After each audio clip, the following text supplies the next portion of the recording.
Hello students, मैं Rakesh Dhasmana maths point में आपका स्वागत करता हूँ। Let us start.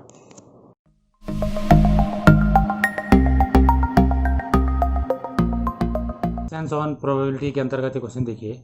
In a game a man wins a rupee for a 6 and loses a rupee for any other number when a fair die is thrown. Fair die When a fair die is thrown, the man decided to throw a die thrice, but to quit as and when he gets a 6. ज़्यादा risk नहीं लेना चाह रहा हो। अगर उसका पहले round में 6 आ जाए तो गेम को छोड़ दे रहा हो। Find the expected value of the amounts he win loses the game. तो यहाँ पे 4 केसेस हैं। There are 4 cases. He get 6 in the first throw. He does not get 6 in the first throw but gets in the second throw. He does not get 6 in the first and second throw but gets in the third throw. He does not get 6 in first, second and third throw. अगर 1 2 3 throw में उसने 6 नहीं पाया तो game ही छोड़ देगा। और अगर पहले में 6 आ गया तो छोड़ देगा गेम, दूसरे में 6 आ गया तब भी छोड़ देगा, और तीसरे में 6 आ गया तो तीसरे में तो जो भी आया गेम छोड़ना ही है। तो हम पहले फर्स्ट वाले केस की बात करते हैं। तो 6 आने की प्रोबेबिलिटी 1/6, तो उसको 1 रुपये मिल रहा है। अगर उसका दूसरे राउंड में 6 आता है तो पहले राउंड में कुछ और आएगा। बाकी नंबर 5 है, 5/6 प्रोबेबिलिटी हो गई। दूसरे राउंड में 6 1/6 हो गया, तो ये प्रोबेबिलिटी हो गई। अमाउंट उसको मिली पहले के ऋण 1 रुपये, क्योंकि 6 नहीं आया था, और दूसरे का 1 रुपये, तो 0 रुपये मिला उसको। ये एक्स है, रैंडम वेरिएबल। अगर उसका तीसरी बार में 6 आता है तो पहले में 6 नहीं आया 5/6, दूसरे में 6 नहीं आया 5/6, तीसरे में 6 आ गया 1/6। सॉल्व करके 25/216 आ गया। पहले में 1 रुपये माइनस, दूसरे में 1 रुपये माइनस, तीसरे में 1 रुपये प्लस, तो -1 आ गया। ये एक्स आ गया, रैंडम वेरिएबल। अगर उसका कोई भी 6 नहीं आया तो 5/6 5/6 5/6, तो 125/216। तीनों बार फेंकने में भी 6 नहीं आया तो तीनों बार 1 रुपये हार गया हो, तो ऋण 3 रुपये हो गया। ये एक्स हो गया। एक्सपेक्टेड वैल्यू ई एक्स आ जाएगा, सिग्मा पी आई एक्स आई। तो 1/6 प्रोबेबिलिटी आई थी फर्स्ट केस में, उसका 1 रुपये से इंटू। 5/6 आई थी दूसरे में, उसका 0 से इंटू। 25/216 का ऋण 3 से इंटू, ऋण 1 से इंटू, और 125/216 का ऋण 3 से इंटू। तो इस तरीके से ही एक्सपेक्टेड वैल्यू आ गई। अगला क्वेश्चन देखिए। Suppose we have 4 boxes A B C and D containing colours marbles as given below. Box A B C D है। रेड हैं 1 6 8 0, वाइट हैं 6 2 1 6, ब्लैक हैं 3 2 1 4। तो ये बॉक्स की कंडीशन है। अब क्वेश्चन को देखिए आगे। One of the boxes has been selected at random and a single marble is drawn from it if the marble is red. तो ये कंडीशन हो गई। What is the probability that it was drawn from box A B and C. Good question. सबसे पहले हम ये करते हैं कि ए अब लिखते हैं। इसका मतलब ये हुआ कि इसकी प्रोबेबिलिटी निकालनी है कि ए बॉक्स से निकले हो, और कंडीशन ये है कि वो रेड होना चाहिए। इसमें बेइज थ्योरम लगेगा। बेइज थ्योरम में आपको पता है कि यहाँ पे A/R लिखा है, तो यहाँ R/A लिख देते हैं, और यहाँ जो नीचे होता है उसे ऊपर लिख देते हैं। ऐसे ही नीचे लिख देते हैं, और बाकी और भी लिख देते हैं कि ए वाला है, बी वाला है, सी वाला है, क्योंकि नीचे आता है टोटल केसेस और ऊपर आता है फेवरेबल केसेस। अब हमें ये समझना है कि 1/10 कैसे आया। तो सबसे पहले PR अब लिखे समझिए। इसका मतलब है रेड बॉल निकालने की प्रोबेबिलिटी। कंडीशन ये है कि वो ए बॉक्स से निकला, तो ए बॉक्स में रेड 1 है और टोटल 10 बॉल है, तो इसलिए 1/10 हो गया। PA मतलब ए बॉक्स सेलेक्ट होने की प्रोबेबिलिटी। बॉक्स 4 है और एक बॉक्स सेलेक्ट करना है, तो 1/4। नीचे यही लिख दिया। बाकी बी सी डी सब में 1/4 वही आएगा, क्योंकि 4 बैग में से 1 बैग छाड़ रहे थे, 1/4 आएगा। अब बी वाले में रेड 6 हैं और टोटल बॉल जो हैं 10 हैं, 6/10। सी वाले में रेड 8 हैं, टोटल 10 हैं, 8/10। डी वाले में रेड 0 हैं, 0/10। तो ये ऐसे करके आ गया। इसी प्रकार से बी अब्लिक आर है। इसका मतलब इस बात की प्रोबेबिलिटी की बॉल जो है बी बॉक्स से निकली। कंडीशन ये है कि वो रेड बॉल थी, तो बेस थ्योरम में मैंने बताया इसका उल्टा यहाँ लिखते हैं, फिर जो नीचे होता है उसे ऊपर लिख देते हैं, और ऐसा ही यहाँ नीचे लिख देते हैं और उसके जैसे बाकी और। तो बी है तो ए सी डी भी लिखा जाएगा। तो ये हो गया favourable cases upon total cases. अब जो है बी जो है एक ही बैग है और 4 बैग हैं तो 1/4 हो गया। ए एक ही बैग है तो 1/4, बी एक ही बैग है 1/4, सी एक ही बैग है 1/4 और डी एक ही बैग है 1/4। तो 1/4 सब जगह कहाँ से आए वो मैंने आपको बता दिया, क्योंकि 4 बैग में से हम 1 बैग छाँट रहे। अब मुझे आपको ये बताना है कि 6/10 कैसे आए। तो रेड बॉल निकालनी है, बी बैग से निकालनी है। तो बी बैग में 6 रेड हैं तो 6/10, ए बैग में 1 रेड है 1/10, बी में 6/10, सी में 8 रेड हैं, टोटल 10 हैं 8/10, डी में रेड है ही नहीं 0/10, तो 2/5 आ गया। अब सी अब्लिक आर है तो इसका उल्टा यहाँ पे लिख दिया, आर अब्लिक सी, पी सी ऊपर लिख दिया। जैसे ये है वैसे नीचे 4 लिख दी और सबकी वैल्यू रख दी जैसे मैंने अभी समझाया था। फिर भी समझा देता हूँ। सी बैग एक ही है और 4 बैग है 1/4, ए बैग 1 है और 4 बैग है 1/4, बी के लिए 1/4, सी के लिए 1/4, डी के लिए 1/4। सी बैग में 8 रेड हैं 8/10, ए में 1 रेड है 1/10, बी में 6 रेड हैं 6/10, सी में 8 रेड हैं 8/10, डी में 0 रेड हैं 0/10, टोटल सब में 10 है। अगला question, assume that the chances of patient having a heart attack is 40%. It is also assumed that meditation and yoga course reduce the risk of heart attack by 30%, and prescription of certain drug reduces its chances by 25%. At a time, patient can choose any of the 2 options with equal probabilities. It is given that after going through one of the 2 options, the patient selected at random suffers a heart attack.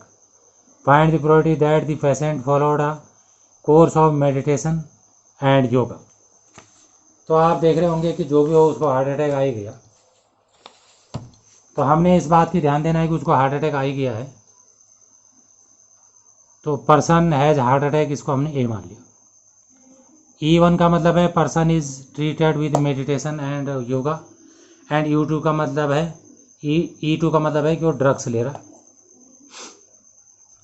E1 oblique ए हमें पूछा है, इसका मतलब इस बात की probability निकालनी है कि उस पर्सन ने मेडिटेशन या योगा करा था। कंडीशन ये है कि उसको हार्ट अटैक आ रखा। तो आपको बताया था कि इस टाइप के क्वेश्चन बेस थ्योरम से होते हैं। तो कंडीशन नीचे होती है जिसकी प्रोबेबिलिटी निकालनी हो ऊपर आता है। तो जैसे यहाँ पे लिखा रहता है उसका उल्टा यहाँ पे लिख देते हैं, फिर जो नीचे लिखा रहता है वैसे ऊपर लिख देते हैं, और इसी तरीके का यहाँ पे लिख देते हैं। अब E1 है तो E2 भी आएगा ही, तो प्लस आ गया यहाँ पे। अगर E3 भी होता तो एक और आता। अब इस लाइन को गौर से देखिए, इसमें क्या होने वाला है। सबसे पहले मैंने हाफ को बता दूं, हाफ क्या है। 2 बातें हैं, या तो मेडिटेशन है योगा करेगा या तो ड्रग्स लेगा, दोनों भी कर सकता है, वो अलग बात है। लेकिन फिलहाल 2 ही चीज़ें हैं, 2 में से दोनों के चांसेस बराबर हैं, 50-50 हैं। तो इसलिए योगा मेडिटेशन करने की प्रोबेबिलिटी 1/2 और दवाई लेने की प्रोबेबिलिटी भी 1/2 है। तो 1/2 1/2 1/2 कहाँ से आया वो मैंने आपको समझा दिया। अब मैं आपको समझाना चाह रहा हूँ PA/E1, इसका मतलब है कि उसको हार्ट अटैक तो आया, पर कंडीशन ये है कि उसने जो है मेडिटेशन करा था। तो आप ही बताइए, जब हार्ट अटैक आएगा तो हार्ट अटैक आने की प्रोबेबिलिटी कितनी है, 40%। तो 40/100 आ गया 0.40/100। लेकिन योगा और मेडिटेशन करके हार्ट अटैक के चांसेस 30% कम हो रहे हैं। 30% कम हो रहे हैं साहब। तो 30% कम हो रहे हैं तो कितना परसेंट बचा बाकी? 70% चांस है कि योगा और मेडिटेशन करके भी हार्ट अटैक आ जाए। तो ये 70 आ गया यहाँ पे, 70/100, और यही यहाँ पे लिखा है। दूसरा वाला हार्ट अटैक आया, उसको तो 40% हार्ट अटैक आने के चांसेस है, तो 0.40 है। अब क्वेश्चन में लिखा है कि दवाई लेने से 25% हार्ट अटैक आने के चांसेस कम हो जाते हैं। तो 25% कम होते हैं, 75% तो बाकी बचा। तो ये 75 है, 0.75/100, तो 0.75 आ गया। तो आप समझ गए होंगे। उसके बाद सॉल्व कर लिया और ये आंसर आ गया। अगला question, if each element of a second order determinant is either 0 और 1, what is the probability that the number of the determinant value of the determinant is positive? Assume that the individual entries of the determinant are chosen independently. Is value being assumed with probability half? ठीक है, 50-50% chances हैं 0 और 1 आने के। सबसे पहले ये देखिए कि 2/2 है, तो इसमें 1 2 3 4 प्लेस होंगे। एक प्लेस भरने की दो ऑप्शन है, या तो 0 आएगा तो 1 आएगा। तो इसको भरने के 2 चांस, इसके भरने के 2 चांस, इसके भरने के 2 चांस, इसके भरने के 2 चांस, टोटल आ गया 2 × 2 × 2 × 2 16 चांसेस। ये सैंपल स्पेस में नंबर ऑफ एलिमेंट्स आ गया। फेवरेबल केसेस यहाँ पे 3 ही हैं, 1 1 0 1, 1 0 1 0, 1 1, 1 0 0 1। तीनों की वैल्यू 1 है, जो कि पॉजिटिव है। पॉजिटिव भी हमें लाना है, तो फेवरेबल में 3 है, टोटल 16 है, 3/16 आंसर आ गया। आप सोचेंगे और क्यों नहीं लिखा, एक लिख के बताता हूँ। तो इसकी कितने आ गया 0, जो कि पॉजिटिव नहीं है। एक और लिख के बताता हूँ, कितना आ गया 0, यही पॉजिटिव नहीं है। इनके अलावा बाकी जो 13 हैं वो ऐसे ही निकलेंगे, या तो नेगेटिव में आएंगे या तो 0 आएंगे, मतलब पॉजिटिव नहीं आएंगे। अगला क्वेश्चन देखिए, an electronic assembly consists of 2 subsystems, say A and B. From previous testing procedures, the following probabilities are assumed to be known. PA fails 0.2, PB fails alone 0.15, PA and B fails intersection 0.15. Evaluate the following probabilities. Good question. PA fails oblique, B has failed, PA fails alone. तो सबसे पहले हम इसमें PA fails oblique B has failed निकालेंगे। तो इसमें जो है ऊपर इंटरसेक्शन आ जाता है, तो दोनों का इंटरसेक्शन आ जाएगा, और नीचे जो है B की प्रोबेबिलिटी आ जाएगी। तो इंटरसेक्शन का क्वेश्चन में दे ही रखा है, 0.15 इंटरसेक्शन ही है, और B फेल्स का भी दे ही रखा है, दोनों की वैल्यू रख दी। नहीं सॉरी, यहाँ पर 0.30 कहाँ से आया वो मैं भी बताता हूँ। वो तो A फेल्स दे रखा है, सॉरी मैंने B समझ दिया। फिलहाल मैं इसकी वैल्यू 0.3 रख रहा हूँ, आगे बता रहा हूँ कहाँ से आया। सॉल्व करके 0.5 आ गया। अब आप देखिए B फेल हो रहा है, तो B 2 प्रकार से फेल हो सकता है, या तो अकेला फेल होगा, या तो A और B दोनों फेल होंगे। तो B अकेला फेल होगा, वो क्वेश्चन में 0.15 दे रखा, और दोनों फेल होंगे, वो भी 0.15 दे रखा, इंटरसेक्शन दे रखा। तो दोनों जोड़ के 0.3 आया, वो यहाँ पे आया था। सेकंड पार्ट में पूछा है कि A फेल्स की प्रोबेबिलिटी निकालो, वही बात हो गई। A फेल 2 प्रकार से हो सकता है, या तो अकेला फेल होगा, या तो A और B दोनों फेल होंगे। अब A फेल्स की प्रोबेबिलिटी 0.2 दे रखी क्वेश्चन में, A अकेला फेल का पूछा है, और A और B दोनों फेल का दिया है। यहाँ से सॉल्व कर लिया, 0.05 आ गया। अगला क्वेश्चन देखिए, bag 1 contains 3 red and 4 black balls, and second contains 4 red and 5 black balls. One ball is transferred from bag 1 to bag 2 and then a ball drawn from back to the ball so is found to be red, जो यहाँ से ball निकली वो red पाई गई, तो condition हो गई. Find the probability that the transferred ball is black. इस बात की प्रोबेबिलिटी निकालनी है कि जो पहले वाले से ट्रांसफ़र हुई वो जो है रेड है. Good question. इस टाइप के क्वेश्चन जो है बेस थ्योरम से होते हैं, आपको पता ही है. तो यहाँ पर जो है ए हमने मान लिया event of drawing red ball from back second, ये कंडीशन है. और दो घटनाएं हमारे पास है. E1 जो है event that red ball is transferred from first back. E2 black ball is transferred from first back. पहले से रेड निकली E1 है, पहले से ब्लैक निकली E2 है. हमने यहाँ पे कंडीशन इस बात की प्रोबेबिलिटी निकालनी है कि बॉल जो है पहले वाले से ब्लैक निकली और कंडीशन ये है कि दूसरे वाले से रेड निकली, तो इसको हम E2/A कहते हैं. इस टाइप के क्वेश्चन में बेस थ्योरम लगता है, आपको पता ही है. इसका फॉर्मूला ऐसे याद करते हैं, जो नीचे लिखा रहता है, जो यहाँ पे लिखा रहता है उसका उल्टा यहाँ पे लिख देते हैं. E2/A है, यहाँ पे A/E2 लिख देते हैं. फिर ये जो नीचे होता है उसको ऊपर भी लिख देते हैं. फिर जैसा ये होता है वैसे नीचे लिख देते हैं. और इसकी शकल का एक और E2 है तो E1 वाला भी यहाँ पे लिख देते हैं. इसका मतलब favourable cases upon total cases. अब इसको समझते हैं. A/E2 का क्या मतलब है कि दूसरे वाले से रेड निकली, कंडीशन ये है कि पहले वाले से ब्लैक निकली. अब ध्यान से समझिए, पहले वाले से अगर ब्लैक जाएगी इसमें, तो इसमें ब्लैक कितनी हो जाएंगी, ब्लैक इसमें 6 हो जाएंगी. तो टोटल बॉल कितनी हो जाएंगी, 10 हो जाएंगी. तो टोटल बॉल 10 हो गई. इससे रेड निकालनी है. रेड कितनी है इसमें, 4 है, तो 4/10. सॉल्व करके कितना आया, 2/5. आप समझ गए होंगे 2/5 कहाँ से आया. अब मैं आपको 4/7 समझाता हूँ. PE2 का मतलब है दूसरे वाले से सॉरी पहले वाले से ब्लैक बॉल निकली. तो पहले वाले में बताए ब्लैक कितनी है, 4 है, और टोटल कितनी है, 7 है, 4/7.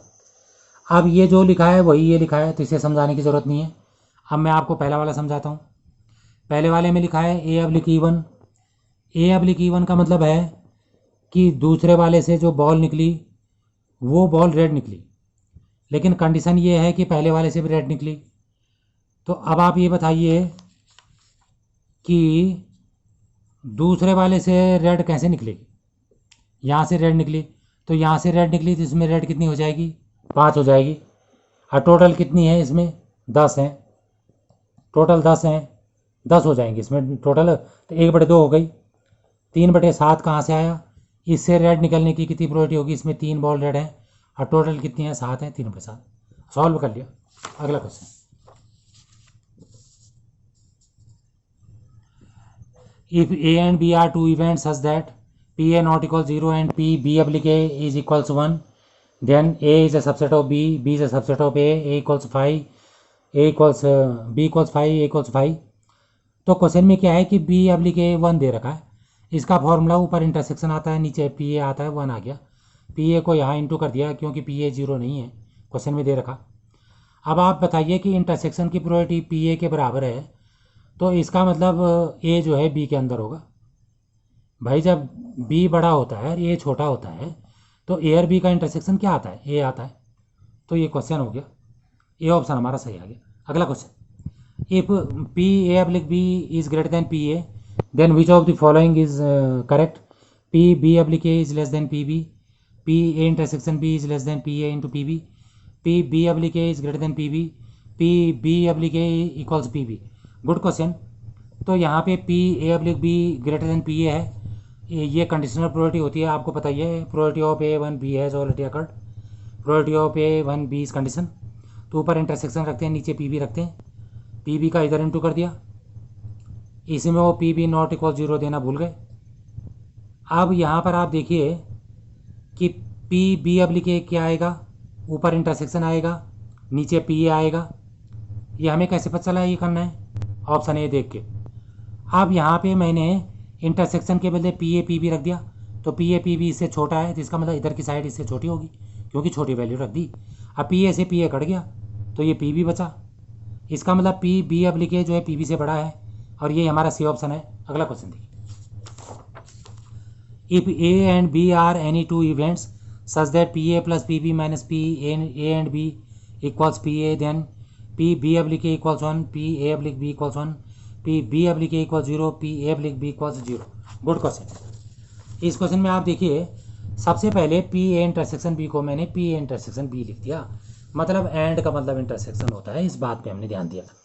अब क्वेश्चन में दिया था PA plus BB minus PA and B equals PA, कुछ नहीं करा, पूरी लाइन वही लिख दी, एंड को इंटरसेक्शन लिख दिया। अब PA से PA कट गया तो PB बराबर PA इंटरसेक्शन B आ गया। अब PA इंटरसेक्शन B के नीचे PB को कर दिया, ये 1 आ गया। लेकिन गौर से देखिए ये किसका फॉर्मूला है, PA अब्लिक B का है, क्योंकि ये कंडीशनल प्रोबेबिलिटी होती है, ऊपर इंटरसेक्शन आता है, नीचे वाला आता है, और यही हमारा बी ऑप्शन है। थैंक्स। अगर आपको वीडियो पसंद आई हो तो इसे लाइक करें, शेयर करें, सब्सक्राइब करें, और लेटेस्ट वीडियो जानने के लिए बेल आइकन को प्रेस करें। और अगर आपका कोई डाउट हो तो फीडबैक में मुझे शेयर करें। थैंक्स।